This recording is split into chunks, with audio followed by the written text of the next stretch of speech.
All right, well, hello everyone, and welcome to another live discussion stream. Feel free to join if you are in the chat. If you're watching the replay, please do hit that thumbs up as well. And subscribe if you're new, as we do these discussions every so often, intertwined with a little bit of fun. So today's topic is a pretty big one, and I just wanted to share my honest opinion. I really only have one. I try not to delve much into politics and all of that, but the Iran and Israel conflict or war, whatever you want to call it, it is not good, obviously. But my main concern is that in every war there are casualties, and while army bases being bombed isn't ideal, once civilians are engaged, that's when it becomes very bad. I don't like hearing every time that we wake up that there's been another bomb or missile somewhere. And this goes both ways, both for Israel and Iran. And recently I've been also hearing that some of those countries like France and Britain have decided to join forces with the US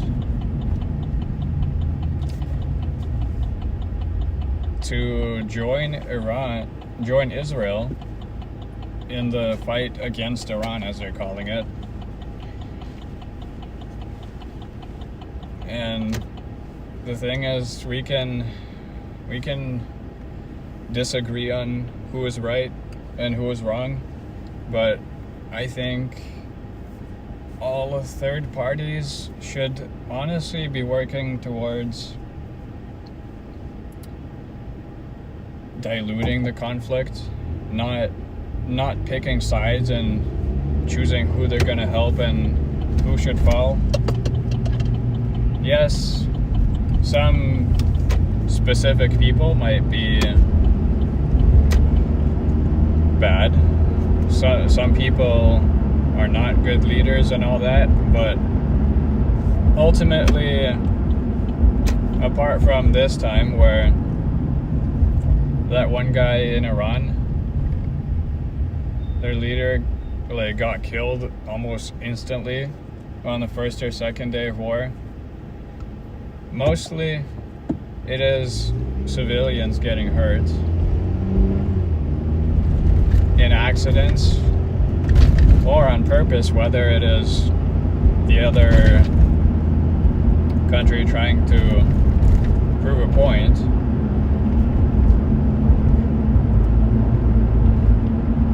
The thing is, I don't think usually it does that job well. I don't think it proves any point, except that they're willing to use their people as disposables, right?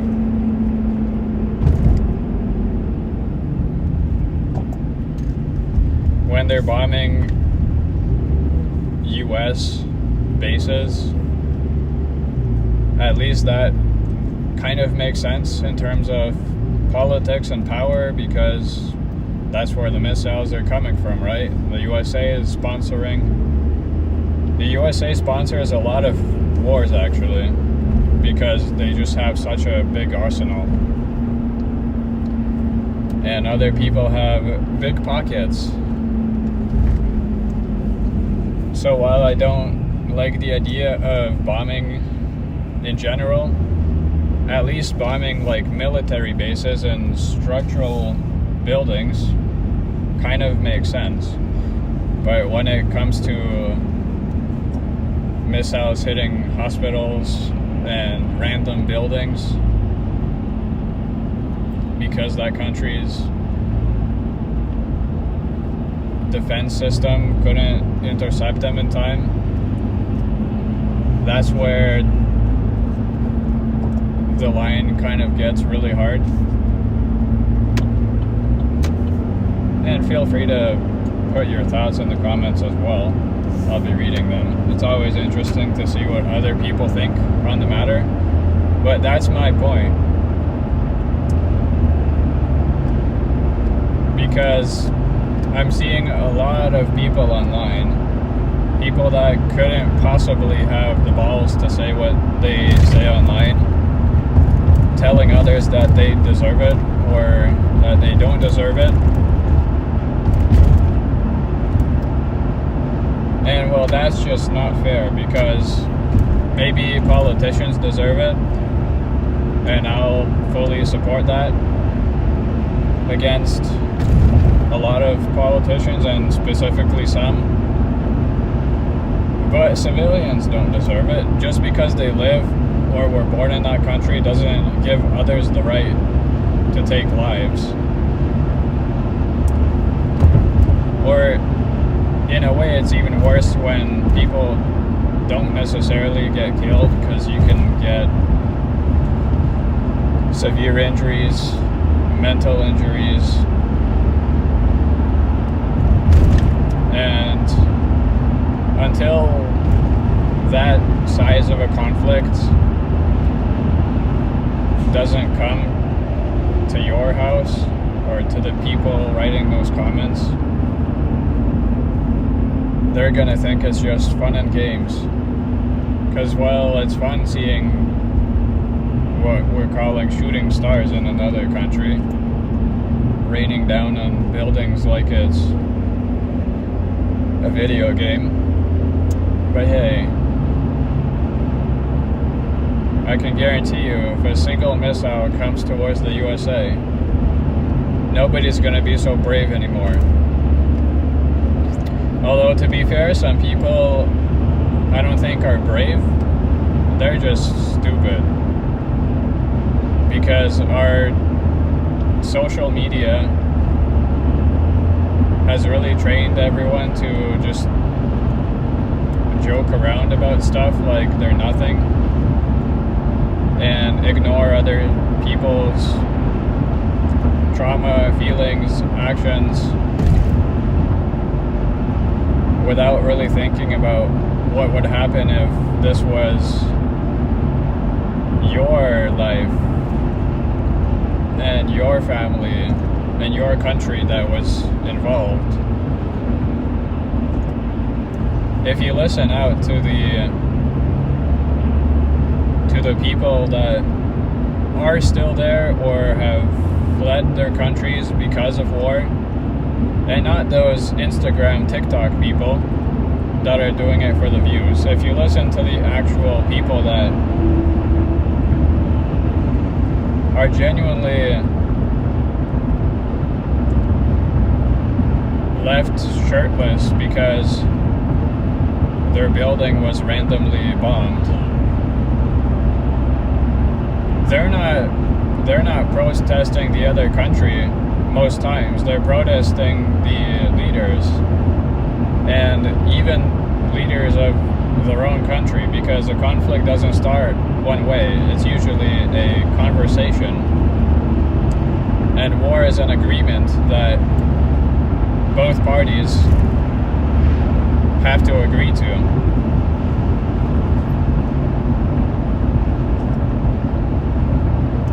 And well, guess what? People that flee the country and start TikTok pages about how the other person is so bad and evil, they don't know what they're talking about. Obviously, they haven't listened to what their people are saying, really.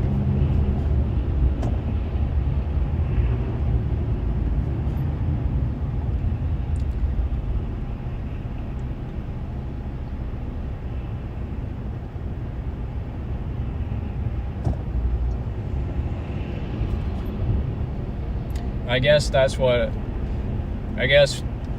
like if you summarize what I want to deliver in this video is that when you're watching videos online, and I honestly doubt a lot of people that are actually affected right now by war, I don't think they're making TikTok videos for the fun of it. Or maybe they're uploading videos to show the world what's happening. But when you're seeing and you're scrolling through your page and you see some people in the comments and chats like aggressively either defending their leaders or assaulting others, it's probably because they're disconnected and not really grasping the magnitude of what war actually is and how it affects not the actual politicians, but affects the people that are disposable to the army.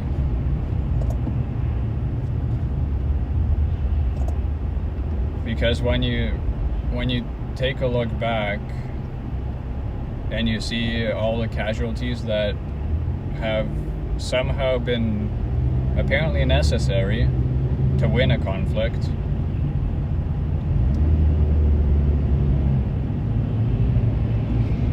most times those casualties are not like big names unless the USA gets involved. But then the USA is kind of that's a whole big different issue.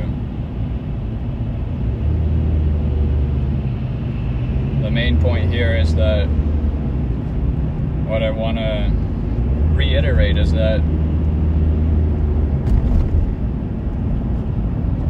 you can't judge someone by where they were born or where they live and tell them that they deserve to be bombed or they deserve to be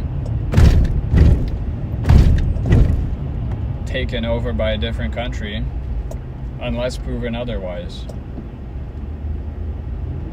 And most times, what I mean by unless proven otherwise is that someone becomes a politician and someone specifically chooses over and over to not defend their country, but defend their position as a politician, because most war is fought for that.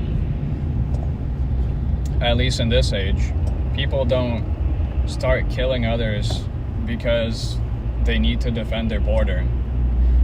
It is all politics, and it is all just to protect some small group of people in their specific position that they hold, because they're the ones that fear people finding out why they're doing it. And so there's a bunch of lies and there's a bunch of stories spun around every single conflict that you see. And it's so unfortunate that due to the social media that I mentioned before, there's a lot of things going on in the world right now that people have genuinely forgotten about, because TikTok moves fast, Instagram moves fast, trends come and go. Some themes may have been revisited, but most of the time people watch, a big discussion comes around, and then people forget because the next big thing is online, and that's what you want to talk about. And that, exactly that, is what allows most of these people in power to stay in power, because they actually fly under the radar, if you think about it. Yes, they might be discussed a couple times for a couple months, But then people forget about it. They start watching other things and being angry and debating other events. But the thing is, if you don't watch videos on TikTok about what's happening in Iran or Israel, and you just forget about it, well, the conflict hasn't ended. It's just that nobody's interested anymore. While the people that were affected while we were watching the videos and while we were arguing in our own every way here,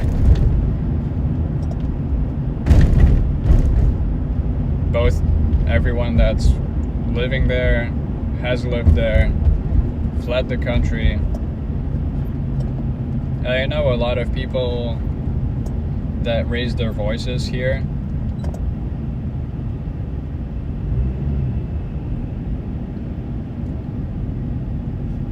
do know what they're talking about, and they're not necessarily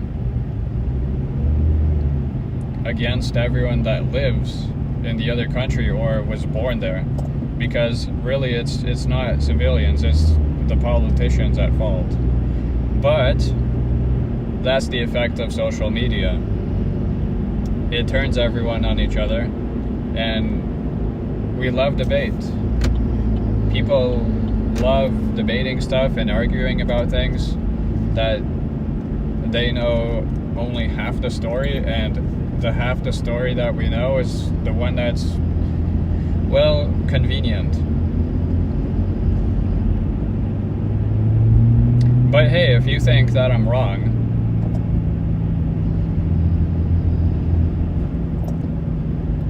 or that maybe I'm missing something, feel free to definitely leave it in the comments.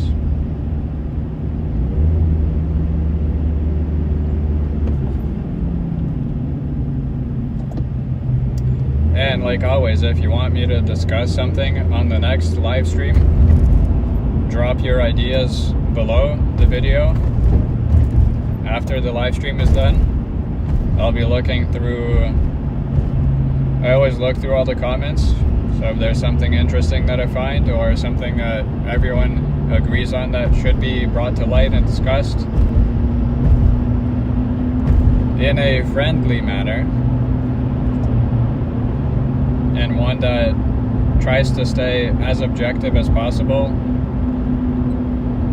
definitely bring it up.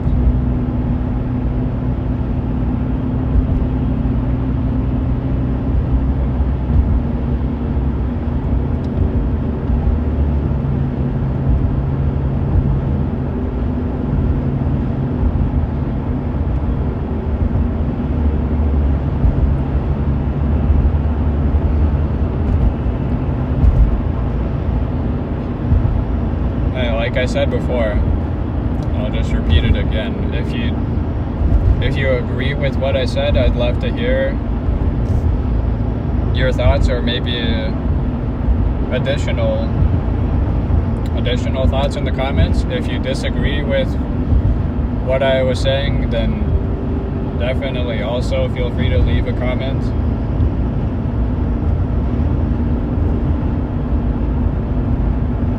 Not everything is about agreeing online, but I hope to bring my opinion on a plate that doesn't seem like there's a toxic, poisonous gas behind it.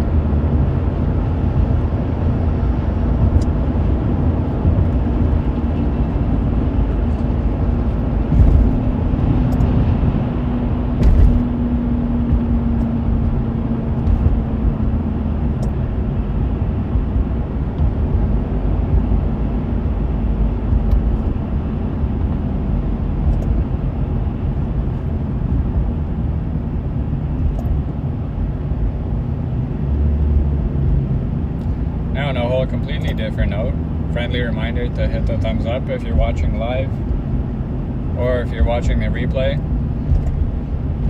There's this feature on YouTube that allows people to bring videos and streams they like to the top of the YouTube algorithm and push it out to like-minded folks is called the hype. So if a live stream has been posted and processed, the button will appear below in the same area as the comments and live chat banner.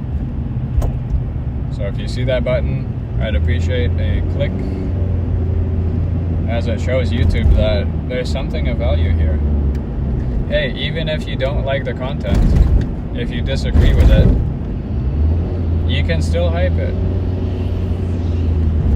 I guarantee you, there's going to be more people that agree with you disagreeing, and it's not a bad thing.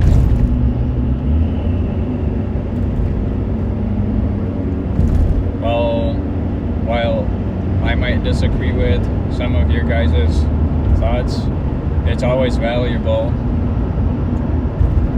to leave a comment, because you never know who you might find and who might find yours. That's to say, there's always room for connections.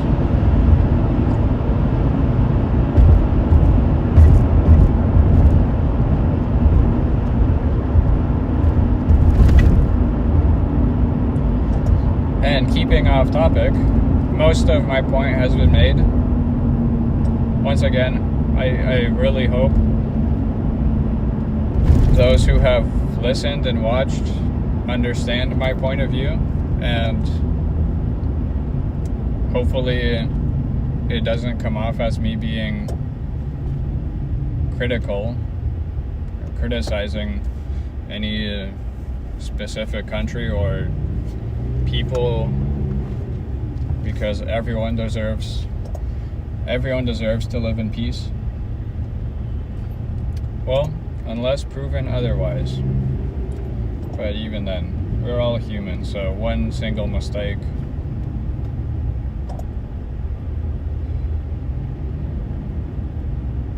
shouldn't really decide people's fate, but sometimes it does. And sometimes, even if you do everything properly, not all works out. But as I was saying, if you're watching this stream and for some reason you haven't come from a channel where you know me, if you recognize the city as Toronto, and we've had some pretty damn cold weather. Well, good news, it's finally getting warmer. It's about 6 degrees right now in Celsius. I don't know the conversion to Fahrenheit, so I apologize to the Americans, but leave a comment or chat if you want to convert that.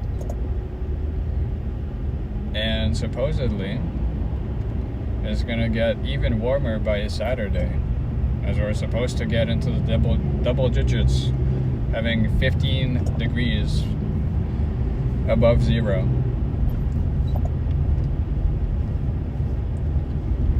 So apparently Canada's not that bad. We've only had a very cold winter. Maybe Groundhog Wyerton Willie was correct after all. Maybe we get early spring. Or maybe this is just a teaser, and we're gonna get even more snowfall later on. Who knows? All that I know is that this length of the earth, whether it be in Ontario or Washington or wherever, it's always cloudy. There's always clouds, and we can never escape them, except for one day. It's either clouds, or it's misty, or it's foggy, or it's rainy.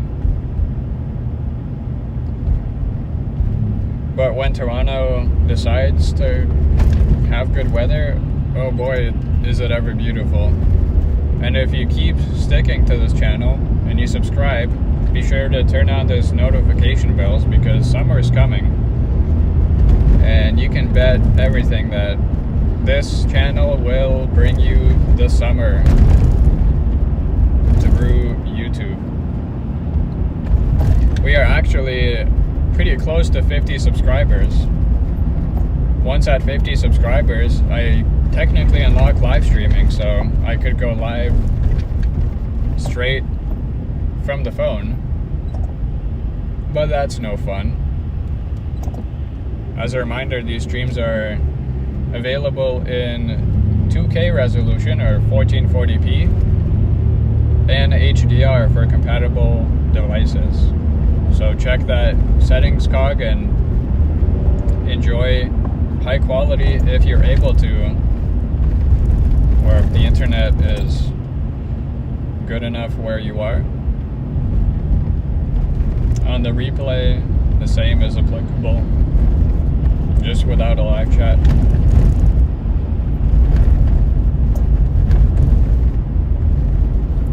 We are nearing the end of the stream, so just an early thank you to those tuning in.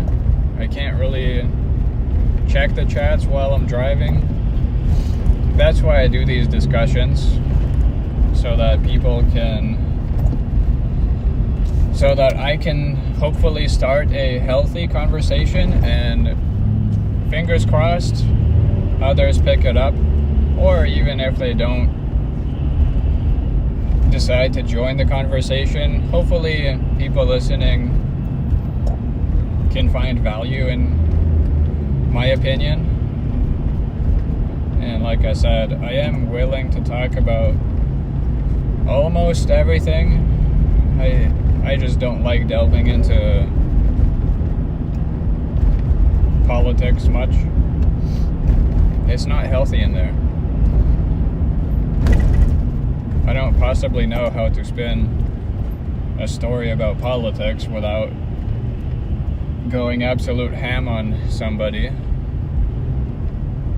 That's why I try to keep away.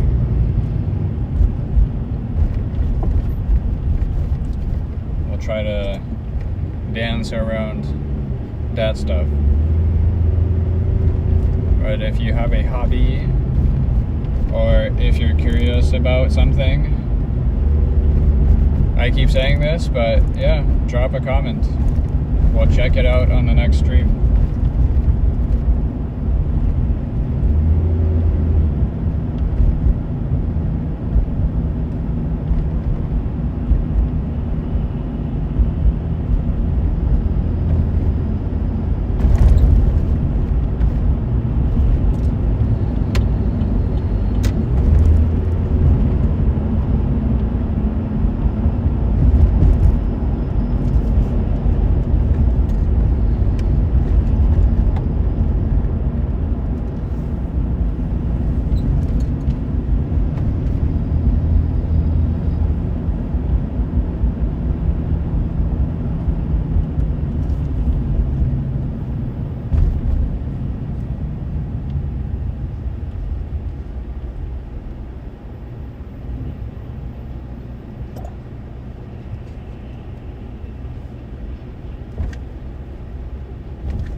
Alright, so heads up.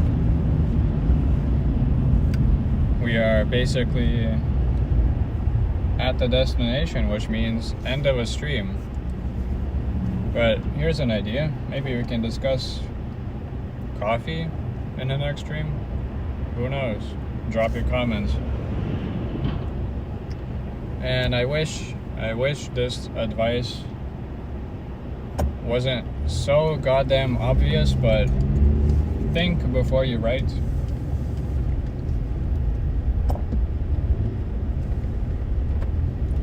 Especially online. Some people are very volatile or flammable characters.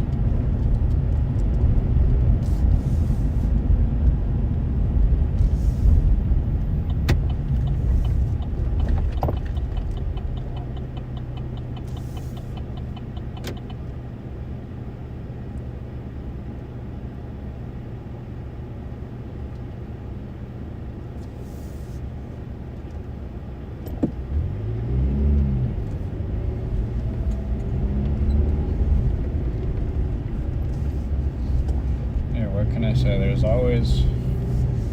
always construction here.